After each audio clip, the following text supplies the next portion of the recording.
No, wait, don't start it. No. Oh. Hi, guys. Hey, this is Brad and Mike from Dallas Geek, and we are back with the next addition to our comic convention series. So today we're going to be talking about Q&A panels and go a little bit in depth about proper etiquette for Q&A panels and generally what to expect when going into your first Q&A panel. That's questions and answers for those of you guys that aren't hip with the lingo. Yeah, sorry about that. I forgot. If this is your first time, you might not know. Okay, so, yes. So, at most medium to large size comic conventions that have media guests, they will have at least a few panels where some of the media guests will come and have a chance to have questions asked to them by the fans and the panel moderator, Right. and they will answer them. Everything from some behind-the-scenes information about that show or movie they were involved in to, just general experiences they've had in whatever. And so, obviously, if you're a fan that is going to be getting in line to ask a question at the Q&A panel, there are a few things you should probably be aware of, both so that you can get your question in easily and not, stumble over yourself, but also not to waste anybody's time with just severe fangirling. Or fanboying. So, number one, if you're going to ask a question, please just ask a question. Don't go into your life story that Jesus takes 10 minutes to Christ. explain the question and then get to the question, because there's probably a line of I'll 50 never people forget I behind was you. 6 years old when I first saw this, and the impact that it had on me. By the way, what's your favorite topping on pizza? Yeah. If you really, really want to get that in depth about explaining your love for a certain person or their work, fan letters are still a thing, and that is a perfectly appropriate time to go completely in depth about all of that information. It's You true, can even guys. try to It's go true. into an abbreviated version of it if you go to get their autograph, Yeah. assuming there's time for that. But at a Q&A panel, definitely not an appropriate time. Just Right. if you want to put a quick comment in to preface your question, or if you just have a question, please get to the question quickly and concisely, and don't keep everybody waiting. No. Please, oh please, oh please. There is nothing worse than being an audience member, or even more than that, being somebody that wants to ask a question, but ends up not getting their chance to because somebody took 10 minutes to ask a question. And then stands at the mic and continues to talk and Try to have a conversation. That's not the time for a conversation. No. Sorry, guys. I know you really, Ask really your want to question, interact, get your but no. answer, move along. Please don't. As cold as that sounds. Yes, because this is just a panel. This is not a personal meet and greet. Right.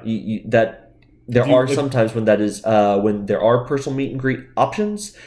If you're gonna do that, pay for that, experience that. Don't try to get that experience for free. That's gonna really piss off a lot of people. Yeah. So, what else? Pass. If you have a question, please don't say, well, actually, I have 3 questions.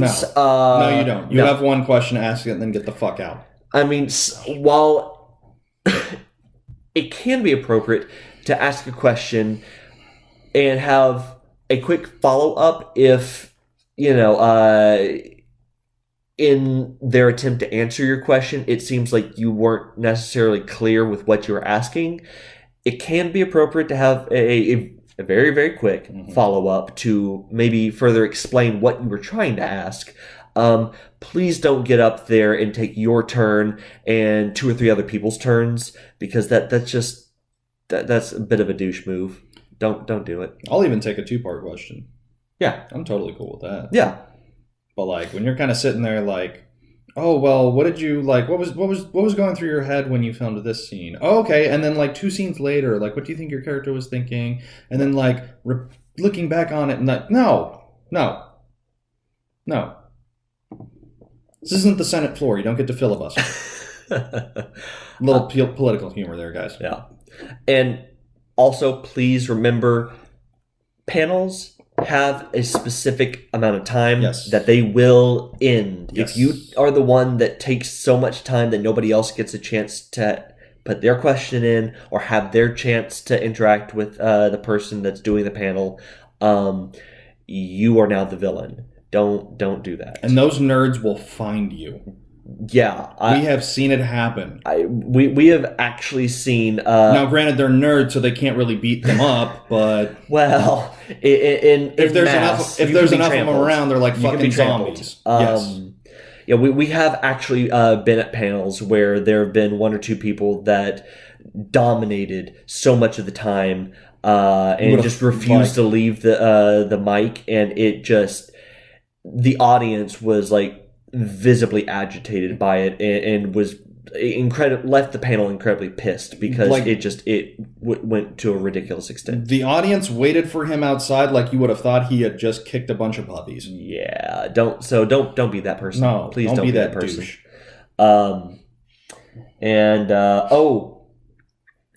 Probably the most important just for etiquette when interacting with the media guest. If you have personal requests, like, can I get a picture? Can I get a hug? Can I get this or that or this? Save that for the autograph line. A Q&A panel is not the appropriate time to ask the person that's answering questions to come down off the stage, to personally interact with you.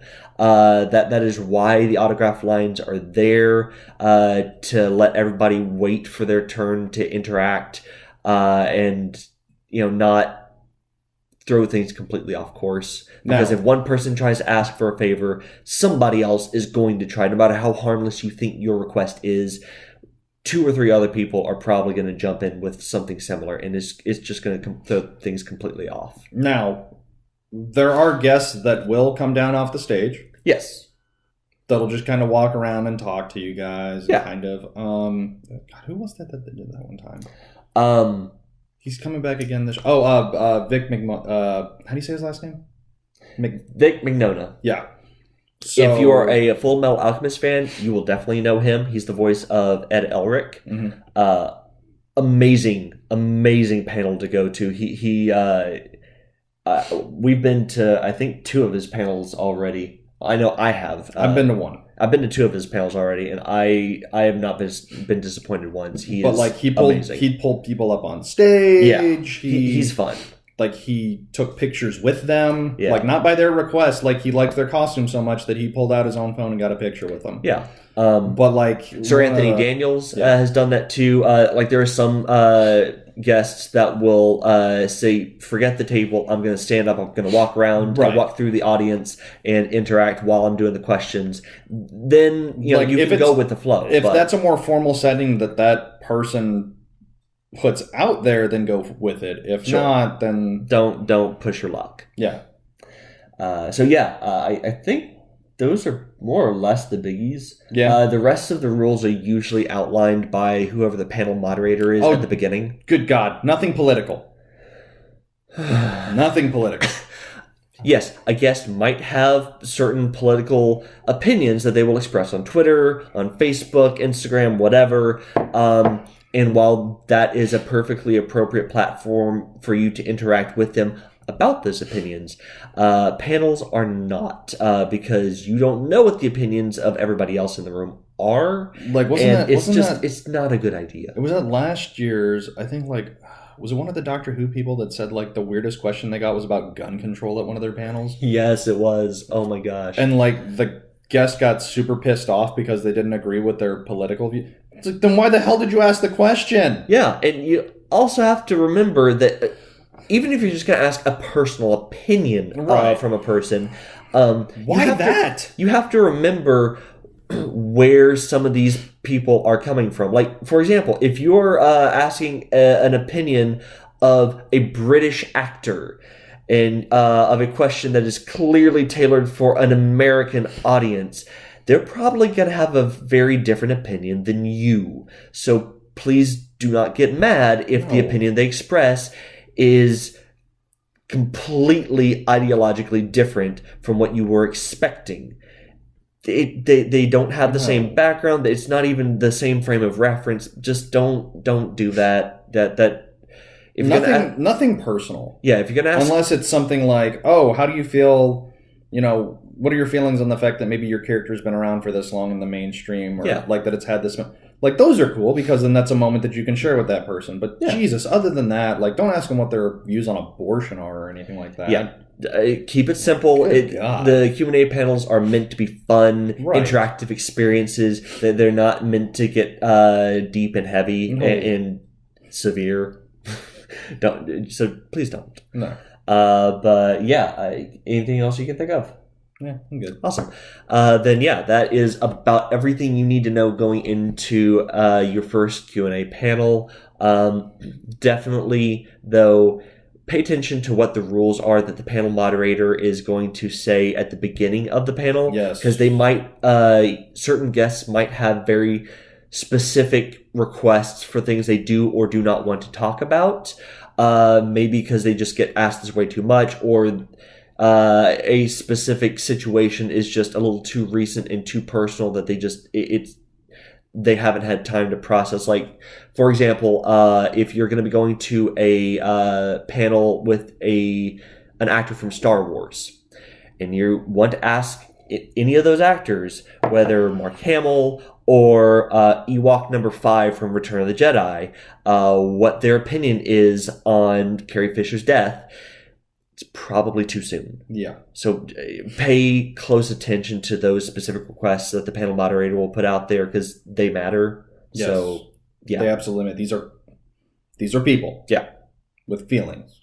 So don't bring up stuff like that because it's just going to make things awkward and uncomfortable, and it's probably going to bring up some feelings that probably don't need to be shared in front of a group of X amount of people. Yeah. So with that. This is Brad and Mike from Dallas Geek saying, see ya.